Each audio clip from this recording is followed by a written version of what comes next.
जड़ भरत जी कहने लगे, राजन किसे मारोगे? इस देह को? नायम देहो, मैं देह नहीं हूं। अरे मैं तो इस देह में रहने वाली वो विशुद्ध आत्मा हूं जो ना काटी जा सकती है, ना जलाई जा सकती है, ना भिगोई जा सकती है। और वो आत्मा जितनी मुझ में है उतनी ही तुझ में है। तू बात करता है इस शरीर की, ये शरीर अगर तू मिटाएगा नहीं, तू मारेगा नहीं, तो फिर भी एक ना एक दिन इसे मिटना है, इसे मरना है। पर मेरी जो आत्मा है इसे तू मिटा नहीं सकता, ये कभी मरेगी नहीं।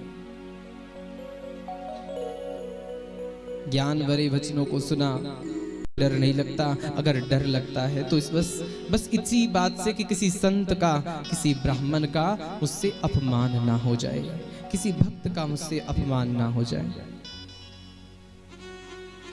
आपकी वाणी को सुनकर लग रहा है कि आप संत हैं। पता नहीं मेरे कहारों ने क्या सोचकर आपको मेरी पालकी ढोने में लगा दिया। महाराज मुझे क्षमा करें, मुझे क्षमा करें। संत कृपालु उदार चित्त राजा को क्षमा किया। रघुगुण कहने लगा कि महाराज अभी अभी आप कह रहे थे कि आत्मा को ना जलाया जाता है, ना काटा जा सकता है, ना भिगोया जा सकता है। क्या सुख दुख का इस आत्मा पर कोई प्रभाव नहीं पड़ता? राजन बिल्कुल नहीं। महाराज एक पात्र में यदि हम पानी डालकर उसे अग्नि पर रखें, अग्नि के स्पर्श से पात्र गर्म होगा, जिससे वो पानी वो उबलने लगेगा, उफनने लगेगा। अगर बीच में चावल का दाना डाल दिया जाए तो वो चावल का दाना पक जाएगा, गल जाएगा। हमारी इस देह में ये आत्मा रहती है, तो क्या सुख दुख की सर्दी गर्मी से इस आत्मा को कोई फर्क नहीं पड़ता? जड़ भरत कहते हैं कि राजन तेरा ज्ञान अभी अधूरा है, अभी खोखला है। तो बातें तो बहुत बड़ी बड़ी कर रहा है ज्ञान की, पर ज्ञान अभी अधूरा है। उस चावल के दाने की जगह अगर कोई कंकड़ डाल दिया जाए, पत्थर डाल दिया जाए, तो बता क्या वो पत्थर गलेगा? क्या वो पकेगा? महाराज नहीं, ये आत्मा भी उसी पत्थर की तरह है। पर ये ज्ञान तुझे ऐसे इतनी सहजता से नहीं मिलेगा।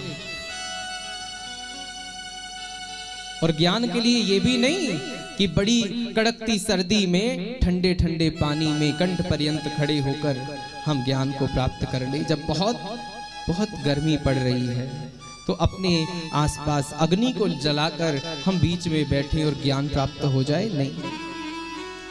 हे रहुगुण कि रहुगुणे तत तपसा न याति, न चिज्जया निर्वपनाग्रहाद्वा, न छंदसा नेव जलाग्नि सूर्येर, बिना महत्पादरजोभिषेकम्।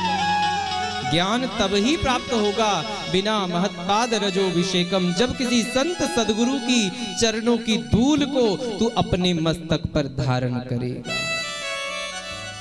जब किसी संत की चरणों की रज को अपने सर पर धारण करेगा, तब तुझे ये ज्ञान प्राप्त होगा। और गोस्वामी तुलसीदास जी भी इसी बात को कहते हैं कि श्री गुरु चरण सरोज रज, निज मन मुकुर सुधार। गुरुदेव के चरणों की रज को अपने इस मन रूपी मुकुर पर तू डाल, जो मन रूपी मुकुर तेरा मैला हो चुका है, गंदा हो चुका है संसार का संग करने से। तेरा मन रूपी वो दर्पण, वो मुकुर, जब तू गुरुदेव के चरणों की रज को डालेगा ना, तो तेरा वो मुकुर साफ हो जाएगा, निर्मल हो जाएगा। और ठाकुर जी कहते हैं, निर्मल मन जन सो मोहि पावा, मोहि कपट छल छिद्र ना भावा। जिसका मन निर्मल है, स्वच्छ है, साफ है, वही मेरी प्राप्ति कर सकता है, वही मुझे प्राप्त कर सकता है। संत के चरणों की धूल को अपने मस्तक पर डाला। अरे राजा, तू तो छोटे से देश का राजा है, मैं तो इस अखंड भारत का राजा था। और एक हिरण का संग करने से मुझे हिरण की देह मिली। जानता है वो हिरण कौन है? वो हिरण कोई और नहीं, वो हिरण तू ही था। मेरा संग करने से आज तू राजा बना, और तेरा संग करने से तब मैं हिरण बना था। लेकिन आज मैं भी मानव हूं, तू भी मानव है। आज तुझे उपदेश दूंगा तो तेरे अंदर टिकेगा। तो ज्ञान को अपने भीतर उतार सकता है। ज्ञान का उपदेश दिया। आगे शुकदेव भवाटवी का वर्णन करते हैं, कहते हैं कि परीक्षित 7 लोक नीचे हैं, अतल वितल सुतल रसातल महातल पाताल, और 7 ऊपर के लोक हैं, भू भुवा सहाजत महाजना तपह सत्य। 28 प्रकार के नरकों का वर्णन किया। तामिश्र रौरव महारौरव वैतरणी शुकर मुख पुन्ना। इन नरकों के विषय में जब सुना कि कौन सा पाप करने पर कैसा नरक मिलता है, तो परीक्षित जी भयभीत हो गए, डर गए। कहने लगे कि गुरुदेव, अगर किसी से कोई भूल से गलती से कोई पाप कर्म हो गया हो और उसे गिलानी भी हो, उस पाप का पश्चाताप भी हो, प्रायश्चित करना चाहता हो, तो ऐसे जीव को क्या करना चाहिए? शुकदेव कहते हैं कि राजन सुन, कि केचित केवल्या भक्त्या वासुदेव परायणा अगम दुन्वन्ति कारत्स्नेन निहारमिव भास्करः। राजन, केचित केवल्या भक्त्या वासुदेव परायणः, केवल और केवल भगवान के नाम का सहारा ले ले। ये नाम ही है जो इस जीव को नरकों की अग्नि से बचा सकता है। बड़े से बड़े पाप को भी जला करके भस्म कर देता है भगवत नाम सुमिरन, भगवत नाम संकीर्तन। और इसी संबंध में एक कथा सुनाई कि कान्य कुब्जे द्विजः कश्चिद दासी पतिरजा मिला नामना नष्ट सदाचारो दास्यः संसर्ग दोषितः।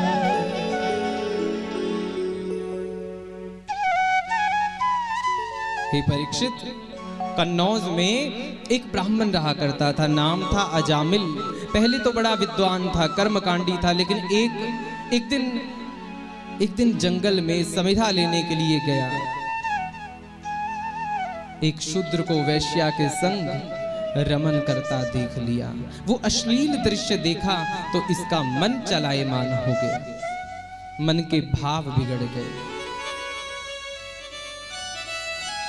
अजामिल ने केवल एक बार अश्लील दृश्य देखा तो मन के भाव बदल गए, जीवन बिगड़ गया। अजामिल उस वैश्या को घर ले आया। माता पिता ने घर से बाहर कर दिया। गांव वाले कहने लगे कि तुझे हम गांव में जगह नहीं देंगे, तो गांव के बाहर ही अपनी व्यवस्था कर ले। कुटिया बनाकर रहने लगा। एक दिन कोई संत आए, अयोध्या से वृंदावन जा रहे थे, रात पड़ने वाली थी। सोचने लगे कि चलो इसी गांव में विश्राम करते हैं, किसी सज्जन के घर, किसी भक्त के घर। गांव में कुछ युवाओं से पूछने लगे कि यहाँ किसी भक्त का घर है। उन युवाओं ने मजाक किया, कहने लगे कि महाराज, हमारा पूरा गांव तो अभक्तों से भरा हुआ है, एक भक्त है वो गांव के बाहर रहता है, जिसका नाम है अजामिल भक्त। आप जाओ उसके घर। भोले वाले संत अजामिल के घर पहुंचे। दरवाजा खटखटाया, भगत जी घर पर हो, भगत जी घर पर हो। अजामिल के कान में आवाज पड़ी, भगत जी, पूर्व के संस्कार जगे। अरे लोग मुझे चोर कहते हैं, डाकू कहते हैं, लुटेरा कहते हैं, ये भक्त कहने वाला कौन आगे? दरवाजा खोला, सामने संत चरणों में गिर गया। महाराज आइए आइए आइए, इस दास की कुटिया को पावन करिए। संत कहने लगे कि महाराज, हम एक रात्रि आपके घर विश्राम करना चाहते हैं, सुबह चले जाएंगे, क्या अनुमति है? हाँ महाराज, बिल्कुल आपका ही घर है, इसे अपना ही घर समझो। संत कहते हैं कि भगत जी, हमारा एक नियम और है कि सुबह जब हम ब्रह्म मुहूर्त में उठते हैं, जगते हैं, स्नान इत्यादि करके फिर हम भजन करते हैं। क्या भजन करने की अनुमति है? अजामिल कहने लगा कि महाराज, मेरा भी सौभाग्य होगा कि जब आप भजन करेंगे तो मैं भी आपके साथ भजन कर लूंगा, कीर्तन कर लूंगा। संत सुबह जब कीर्तन करते हैं, अजामिल बैठता है, कीर्तन सुनता है तो रोते जाता है, रोते जाता है। संतों ने रोता हुआ तो बहुतों को देखा था, लेकिन जैसा अजामिल रो रहा था वैसा किसी को नहीं देखा था। संत पूछने लगे कि भगत जी, क्यों इतना क्यों रो रहे हो? अजामिल कहता है कि महाराज, मैं कोई भगत नहीं, मैं तो चोर हूं, लोगों को लूटता हूं, चोरी करता हूं, डाके डालता हूं, लोगों को मारता हूं। आपको किसी ने गलत गाइड किया है, गलत बताया है कि मैं कोई भगत हूं। अरे बेटा, ये बात तुमने रात को क्यों नहीं बताई? महाराज, मैंने इसलिए नहीं बताई कि कहीं आप मेरी कुटिया को छोड़कर कहीं और ना चले जाओ। अगर रात को बता देता तो ये सत्संग जो अभी मिला है, ये सत्संग, इस सत्संग से वंचित रह जाता।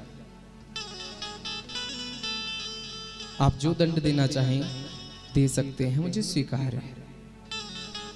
संत कहते हैं कि यही दंड है कि इस वैश्या से अब जो तुझे संतान हो उसका नाम नारायण रखना। संत चले गए, उस वैश्या ने संतान को जन्म दिया, पुत्र हुआ, नाम रखा गया नारायण। और बेटे से बड़ी आसक्ति, बड़ा मोह। नारायण आओ, आओ बेटा भोजन कर लो, नारायण आओ साथ खेलते हैं, नारायण आओ मेरे साथ लेट जाओ। सारा दिन बस नारायण नारायण नारायण। अंतिम समय आया, यम के दूत दिखाई पड़े, कहने लगा नारायण मेरी रक्षा करो, नारायण मेरी रक्षा करो, नारायण मेरी रक्षा करो। बेटे नारायण ने तो सुना नहीं, पर जगत नारायण ने सुन लिया, हरि ने सुन लिया। अपने पार्षदों को भेज दिया कि जाओ जाकर मेरे उस भक्त की रक्षा करो। पार्षद आए, यमदूत कहने लगे कि अरे पार्षदों, ये तो हमारा शिकार है, आपकी जरूरत तो वहां होती है जहां कोई भक्त हो, ये तो हमारा शिकार है, इसे हम नरक लेकर जाएंगे। पार्षद कहने लगे कि यमदूतों, आपको पता नहीं किसने अंतिम समय में नारायण नाम लिया? यमदूत कहते हैं कि पार्षदों, इसने नारायण नाम भगवान का नहीं, अपने बेटे का लिया है। तब पार्षद कहते हैं कि हे यमदूतों, शायद नारायण नाम की महिमा को आप नहीं जानते। भगवान के नाम की क्या महिमा है, शायद आप लोग नहीं जानते। सुनो ध्यान से, हे यमदूतों, कि सांकेत्यम पारिहास्यम वा स्तोभमहेलनमेव वा वैकुंठ नाम ग्रहण अशेकागहरम विदुः। सांकेत्यम, यदि संकेत से भी भगवान का नाम लिया जाए, पारिहास्यम वा, हंसी मजाक में भगवान का नाम लिया जाए, स्तोभम हेलनमेव वा, यदि लड़ाई झगड़े में क्रोध में भगवान का नाम लिया जाए, तो वैकुंठ नाम ग्रहणम अशेकागहरम विदुः। भगवान का लिया हुआ नाम कभी व्यर्थ नहीं जाता, नाम सदैव कल्याण ही करता है। अग्नि में चाहे हाथ मर्जी से डालो, चाहे कोई डाल दे, कैसे भी हाथ लग गया अग्नि को तो अग्नि का काम है जलाना। वैसे ही भगवान का नाम चाहे कैसे भी लो, हंसी मजाक में, क्रोध में, संकेत से, अपने घर का, फैक्ट्री का, दुकान का नाम अगर भगवान के नाम से जुड़ा है तो ये नाम हमारा कल्याण ही करेगा, हमारा उद्धार ही करेगा। खैर, अजामिल को कुछ वर्ष और दिए गए। अजामिल सोचता है कि मैंने अपने अंतिम समय में बेटे को याद किया तो भगवान के पार्षद आ गए, अगर मैं भगवान को याद करता तो शायद नारायण ही मुझे लेने आ जाते। बचा हुआ जीवन भगवान के सुमिरन में व्यतीत किया और सचमुच अंतिम समय में फिर लेने के लिए भगवान आए। अजामिल का मोक्ष हुआ। ऐसे ही एक असुर की, वृत्रासुर की कथा सुनाई। इस असुर ने भी अंतिम समय में भगवान को याद किया था। इंद्र के हाथ में दधीचि ऋषि की बनी हुई हड्डियों का वज्र था। उस वज्र को देखकर वृत्रासुर कहता है कि प्रभु मैं जानता हूं कि अब मेरी मृत्यु निश्चित है, पर प्रभु अंतिम समय में मेरा यही निवेदन है, यही फरियाद है कि अगले जन्म में आप मुझे एक मानव बनाना और मुझे अपने भक्तों का भक्त बनाना। आपका भक्त नहीं बनना, आपका दास नहीं बनना। जो आपकी सेवा करते हैं, जो आपके नाम का सुमिरन करते हैं, जो आपसे प्रेम करते हैं, मैं उनका दास बनना चाहता हूं। कि अहम हरे तव पादे कमूल दासानुदासो भवितास्मि भूयः मनः स्मरेतासु पतेर्गुणान्ते गृणीत वाक् कर्म करोतु कायः। मैं आपके दासों का दास बनना चाहता हूं। भगवान वृत्रासुर को अपने चरणों में स्थान देते हैं। परीक्षित ने प्रश्न किया कि गुरुदेव कि समः प्रियः सुहृद ब्रह्मन् भूतानाम भगवान स्वयं इंद्रस्यार्थे कथम दैत्या नवदी द्विषमो यथा। कहते हैं कि हे गुरुदेव, मैंने अक्सर सुना है कि भगवान इंद्र के लिए इन असुरों को मारते हैं, इन असुरों को, इन दुष्टों को मारते हैं। अगर भगवान को इन्हें मारना ही होता है तो भगवान इन्हें बनाते ही क्यों? इंद्र से इतना प्रेम। सुखदेव कहते हैं कि राजन, पहली बात तो ये कि भगवान किसी को मारते नहीं, वो तो सबको तारते हैं, सबका उद्धार करते हैं।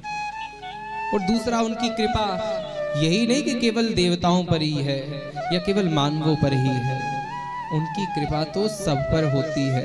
बस कोई उनका भक्त बन जाए, कोई उनसे प्रेम करे। कथा सुनाई प्रहलाद की, जो एक असुर बालक है, एक असुर है। प्रहलाद जी दैत्यराज हिरण्यकश्यपु के बेटा है।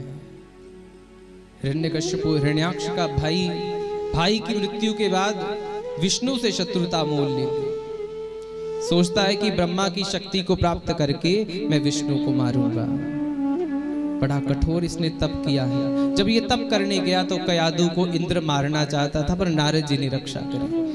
कयादु को अपने आश्रम में लेकर आए, रोज सत्संग सुनाते थे, हरि कथा सुनाते थे, जिसका प्रभाव प्रहलाद जी पर हुआ। गर्भ में बैठे बैठे ही नारायण की कथा को सुनते थे, नारायण से प्रेम कर बैठे। और हिरण्यकश्यपु ने कठोर तपस्या से ब्रह्मा जी को प्रसन्न किया कि साते पे मंत्र द्रोणायाम तपः परम धारुणम ऊर्ध्वबाहुर्नभो दृष्टि पादंगुष्ठ अश्रितावनी। मंद्रांचल पर्वत पर ये तपस्या करने के लिए गए। अपने एक पैर के अंगूठे पर खड़े होकर, दोनों हाथ ऊपर करके, दोनों आंखें, अपना मुंह ऊपर करके, चेहरा ऊपर करके, नवो दृष्टि आकाश को देखते हुए ये ब्रह्मा की उपासना कर रहे हैं। इनके तप से प्रसन्न होकर ब्रह्मा जी वरदान देने के लिए आए। वरम ब्रूहियात, वरम ब्रूहियात, हे कश्यप नंदन वरदान मांगो, वरदान मांगो। ब्रह्मा जी मुझे अमर कर दो, मुझे अमरता चाहिए वरदान में। ब्रह्मा जी कहने लगे कि अरे, कोई किसी को वही वस्तु दे सकता है जो वस्तु उसके पास हो। अमर तो मैं स्वयं नहीं, तुम्हें कैसे अमर कर दूं? अमरता को छोड़कर कोई और वरदान ले लो। हिरण्यकशिपु कहता है कि फिर मुझे एक नहीं अनेक वरदान चाहिए, मांग ले। कहता है कि ना मैं दिन में मरूं ना रात्रि में मरूं, तथास्तु। 12 महीने में मेरी मृत्यु ना हो, तथास्तु।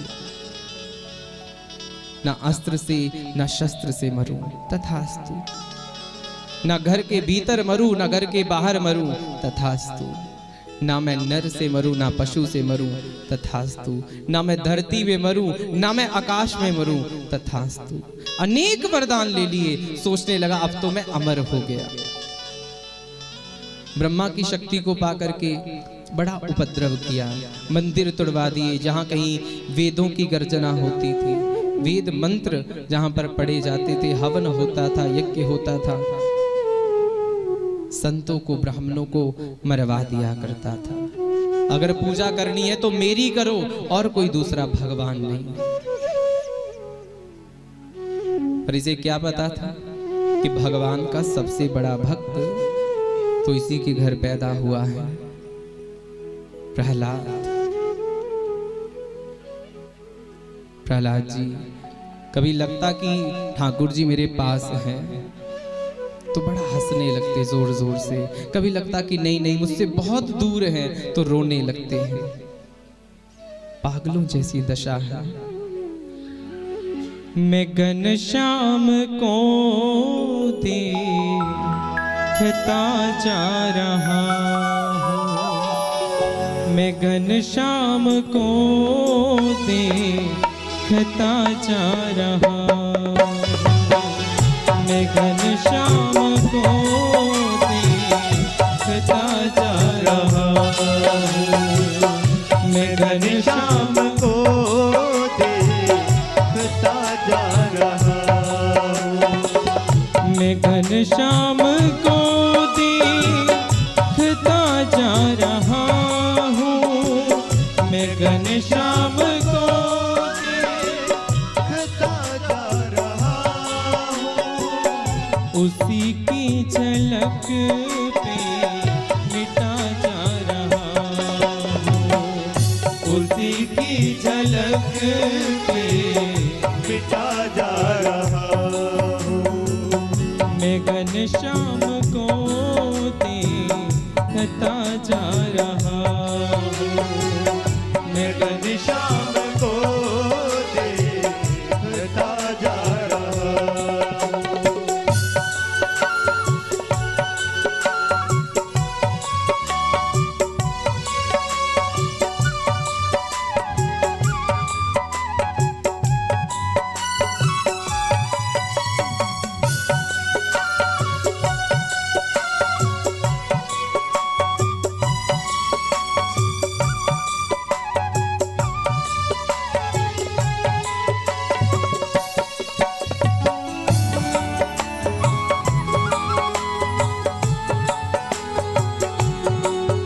सभी प्रेम से दोनों हाथ उठाकर ताली की सेवा करें।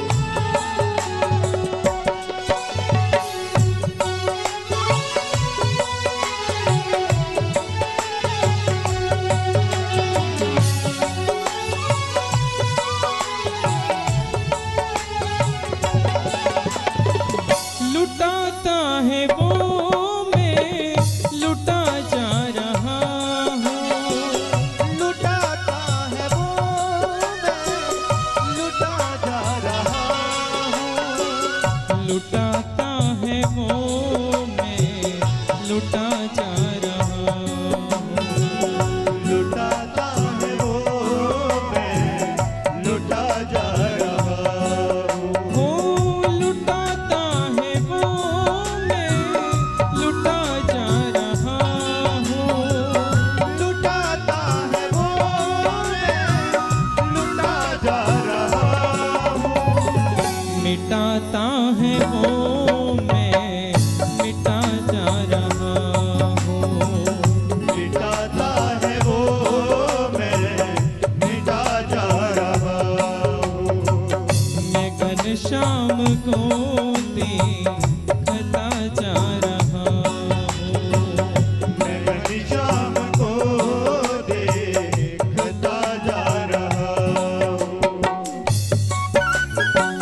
कुछ नहीं है, कहाँ जा रहा हूँ।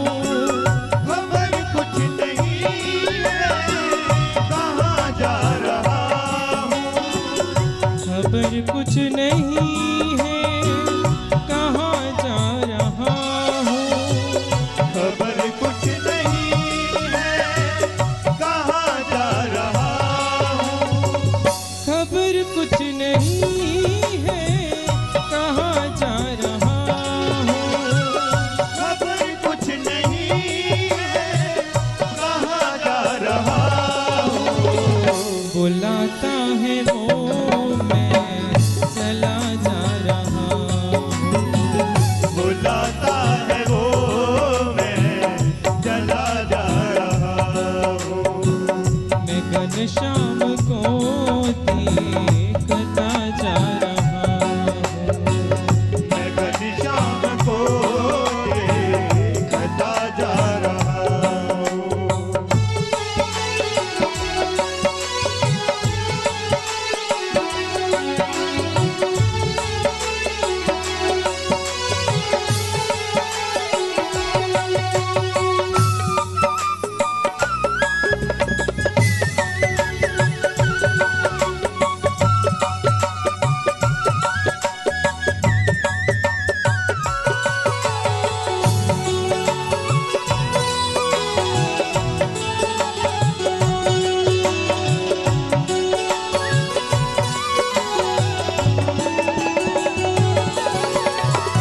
मोहब्बत का रंग में यूं ला रहा हूँ।